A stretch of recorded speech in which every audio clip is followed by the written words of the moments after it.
Hey, how's it going? I just want to show you how you can enable the trailer brake control module on a 2017 Ford F-150.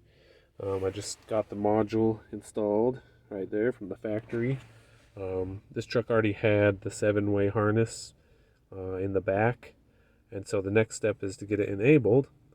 And you can do that with the Autel diagnostic scanner. What I have here is the MaxiSys MY908. This was purchased from Cornwell, but I'm sure other models can do it. I'm already connected into the vehicle, and this is the first screen that comes up. So the next thing that you want to do is you want to hit on this programming button right here. And this takes a while to establish. I'm sure it's got to scan through all the modules, see what's there. So I'm going to go ahead and pause the video for a second, and as soon as it pulls up, I'll show you what it has next. Okay, so this is the next screen that pulls up. You're going to go into programmable parameters. And this is the part that took me a while to figure out, and it's actually under this personality menu.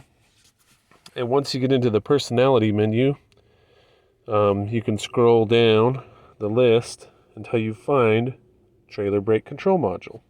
So I enabled the trailer brake control module and the trailer brake control gain setting. Once you enable those, which all you have to do is click on that little arrow, and then it gives you the option, enable, disable. I'm not going to change that since I've already done it. Once you've done that, then you're going to go ahead and hit OK. And then it's going to tell you, it's going to say programming features, a couple other things, and then have you turn the key off. Just follow the instructions. Once you got it all installed, you can check to see if it's working by pushing the plus and minus buttons. And now we have trailer brake gain control here. So that's it. Hope this video helps other people, and we'll talk to you later. Bye.